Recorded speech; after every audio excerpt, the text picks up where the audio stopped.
Shalom saudaraku, hari ini saya mengajak kita belajar dari satu judul yaitu tentang kepastian. Saudaraku, dalam hidup ini tentu setiap kita, kalau dengar kata pasti kita sangat senang sekali. Dalam menjalin hubungan, kalau udah dengar kata pasti, sebuah kepastian, ada kepastian, tentu kita senang sekali.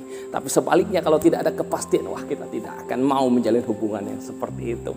Lalu dalam pekerjaan kita, pasti kita ingin memastikan dalam perencanaan kita, dalam program-program kita ingin pastikan bahwa itu akan berhasil.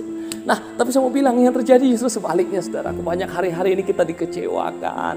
Banyak hari-hari ini justru kegagalan yang begitu dekat dengan kehidupan kita. Saya mau bilang begini, saudaraku, bahwa kepastian tidak akan kita temukan dalam hidup ini kecuali di dalam Yesus. Artinya apa? Kita hanya akan menemukan kepastian itu di dalam Tuhan. Dunia boleh mengecewakan kita, orang-orang sekeliling kita boleh mengecewakan kita, tapi saya mau bilang ada kepastian di dalam Tuhan. Nah, kita akan belajar dua hal hari ini. Yang pertama, saya mengajak kita buka dalam Yesaya 41 ayat ke-10. Di sana dikatakan, janganlah takut sebab aku menyertai engkau.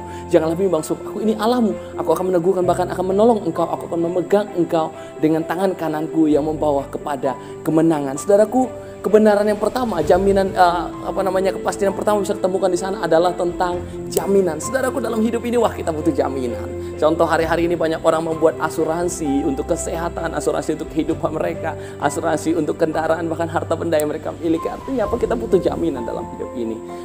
Jaminan apa yang bisa kita temukan dalam Tuhan? Yang pertama, janganlah takut sebab aku menyertai engkau, janganlah bimbang sebab aku ini Allahmu. Ini bicara tentang jaminan penyertaan. Sederhana begini, saya mengajak kita mengerti begini. Jaminan penyertaan ini artinya bahwa Tuhan tidak pernah membiarkan dan meninggalkan kita. Tuhan selalu bersama-sama. Sederhana, Tuhan mau bilang begini, aku selalu bersama-sama dengan engkau. Jangan terlalu takut, jangan terlalu khawatir berlebihan, karena aku bersama-sama dengan engkau. Aku sekali-kali tidak akan membiarkan engkau dan tidak akan meninggalkan engkau. Itu jaminan yang pertama dalam Tuhan, itu tentang penyertaan. Kita bahagia, saudaraku, harusnya kita bisa dengan nyaman melangkah. Kita bisa tetap semangat dalam melangkah. Kenapa? Karena ada pribadi yang selalu bersama-sama dengan kita.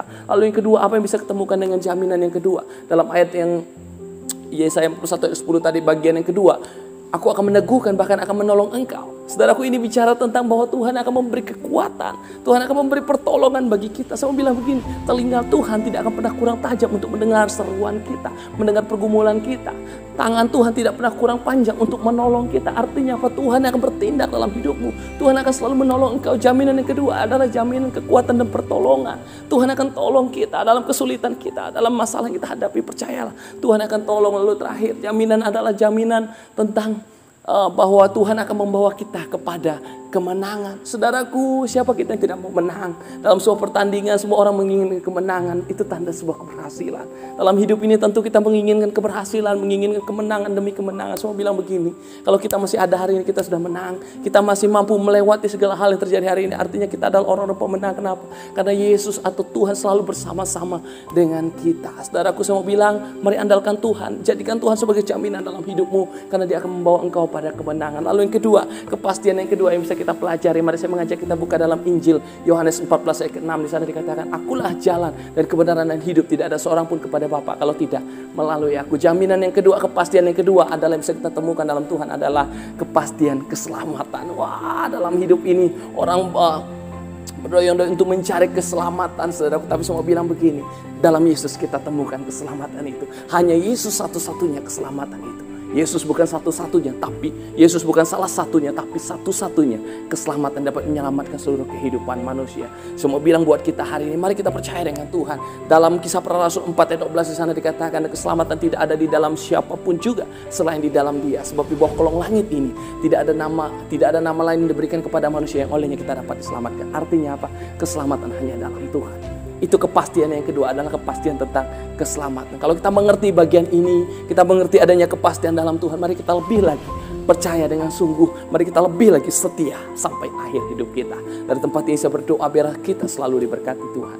Tuhan memberkati. Baik, halo teman-teman, senang sekali bertemu dengan kita. Sekali lagi, haleluya, haleluya. Saya percaya bahwa setiap kita selalu ada dalam berkat-berkat Tuhan. Sebagai anak-anak muda kita terus semangat, sebagai anak-anak muda kita terus melangkah dengan gesit dalam hidup ini, karena kita percaya Tuhan selalu ada bersama-sama dengan kita.